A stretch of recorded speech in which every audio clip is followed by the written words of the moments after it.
سامانه خبری پلیس قزاقستان خبر داد که کارمندان پلیس ولایت اوقتپه دو شهروند تاجیکستان را از مرگ نجات دادند. این دو جوان تاجیک در راه درماندند و برای نجات از سردی محرک ماشینشان را به کار درآوردند تا درون ماشین گرم شود، ولی از قضا هر دو را خواب برده است و مهاجران تاجیک به علت نفس کشیدن دود در خوابشان از هوش رفتند.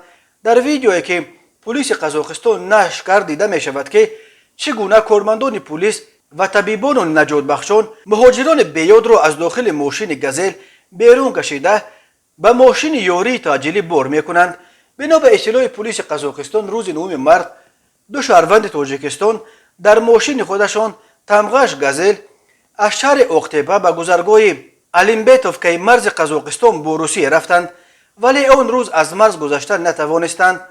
باز خواستند به خانه خویشاوندانشان به شهر اوقتپه برگردند، ولی در راه علاقه با آنها دست نورس شده است.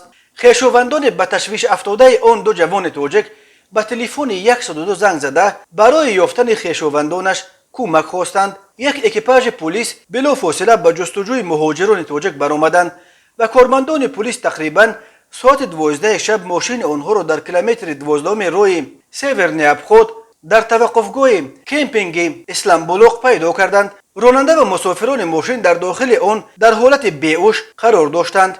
کارمندان پلیس دو جوان تاجیک را از ماشین بیرون برآورده طبیبان را به جای حادثه دعوت کردند. بعد آمدن طبیبان یکی از جوان آسیب دیده را در ماشین یاری تاجیلی و دومی را در ماشین پلیس بار کرده به بیمارستان آوردند. در حال حاضر هر دو جوان تاجیک در بخش ریانیماسیون بیمارستان تحت طبابت قرار دارند.